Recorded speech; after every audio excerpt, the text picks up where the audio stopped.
Karl Marx ने वर्ग संघर्ष की प्रक्रिया को निम्नलिखित में से किस सिद्धांत की मदद से समझाया है? द्वैधात्मक भौतिकवाद से व्याख्या। द्वैधात्मक भौतिकवाद का सिद्धांत मार्क्स के संपूर्ण चिंतन का मूल आधार है। द्वैध का विचार मार्क्स ने हीगल से ग्रहण किया तथा भौतिकवाद का विचार फ्यूअरबाख से लिया, क्योंकि इस सिद्धांत का प्रतिपादन दो विचारों द्वैध तथा भौतिकवाद के सम्मिश्रण से हुआ।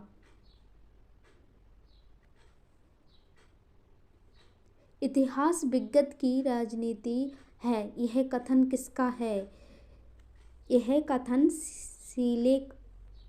इतिहास और राजनीति विज्ञान के बीच के संबंध में स्वर्गीय सर जॉन सीले द्वारा कहा गया है कि इतिहास के बिना राजनीति का कोई मूल्य नहीं है और राजनीति के बिना इतिहास का कोई फल नहीं है। जॉन सीले एक निबंधकार, राजनीतिक और इतिहासकार थे। इनका जन्म 1834 लंदन में हुआ था। अब तीसरा, सुमेलित कीजिए सूचीबद्ध लेखक और परिभाषा। ओक्साट इन चारों के जोड़ी मिलाना है, इन चारों से, तो कौन सा होगा जी? ए का थर्ड है, यानी ओक्साट सच, थर्ड वाला ए का थर्ड। सच यह है कि इतिहास में अतीत वर्तमान के साथ बदलता है। बी का ट्रेवेलियन इतिहास, फोर्थ, यहाँ फोर्थ नहीं लिखा है, आप नोट कर लें।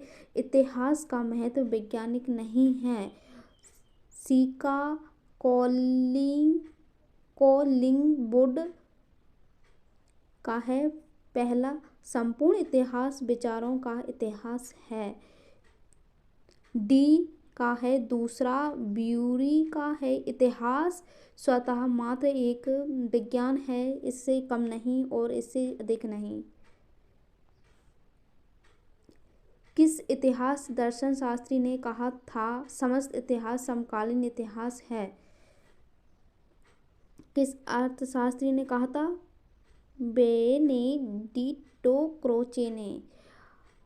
इसकी व्याख्या। इतालवी दार्शनिक बेनेडिक्टो क्रोचे ने एक बार कहा था, सभी इतिहास समकालीन इतिहास हैं और समकालीन पूर्वाग्रहों के दृष्टिकोण से लिखा गया है। उन्होंने कहा कि समकालीन इतिहास आमतौर पर एक निकट अतीत को संदर्भित करता है। वास्तविकता में समकालीन इतिहास वह होता है जो उस समय शुरू होता है जब मैं एक क्रिया करता हूँ। इसे वास्तविक वर्तमान के रूप में परिभाषित किया जाता है। वह बताता है कि इन पृष्ठों को लिखते समय वह समकालीन इतिहास की सीमाओं के भीतर है। इसके विपरीत जिस इतिहास को गैर समकालीन या पिछले इतिहास के रूप में परिभाषित किया गया है, वह वही है जो हम स्वयं के सामने पाते हैं। एक ऐसा इतिहास जो पहले से भी पूरी तरह से बना हुआ है और कुछ अर्थों में जिसे हम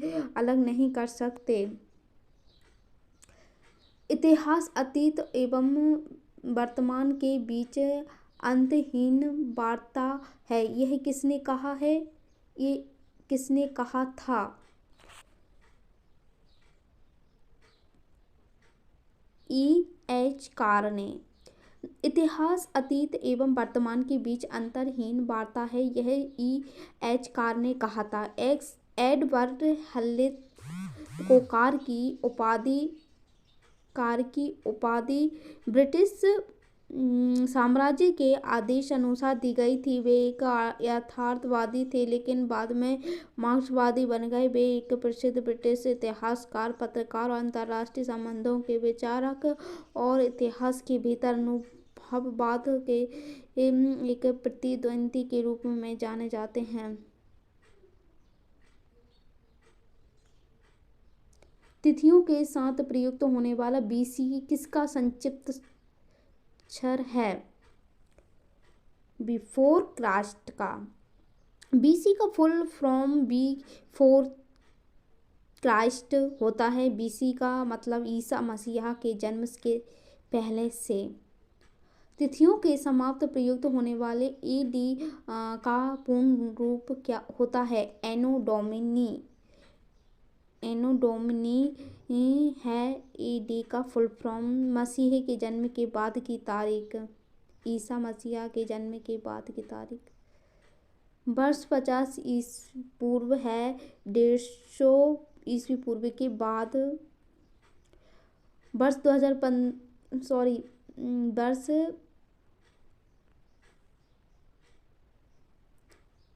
वर्ष 115 ईस्वी किस शताब्दी में आता है? 11वीं शताब्दी में। सुमिलित जोड़ी मिलाना है हमें इसमें। ए का विक्रम संवत्सर का है 4 लास्ट का 58 ईस्वी पूर्व। बी का शक संवत्सर है 78 ईस्वी पूर्व और गुप्त संवत्सर है 320 ईस्वी पूर्व। कली संवत्सर है 3102 ईस्वी पूर्व।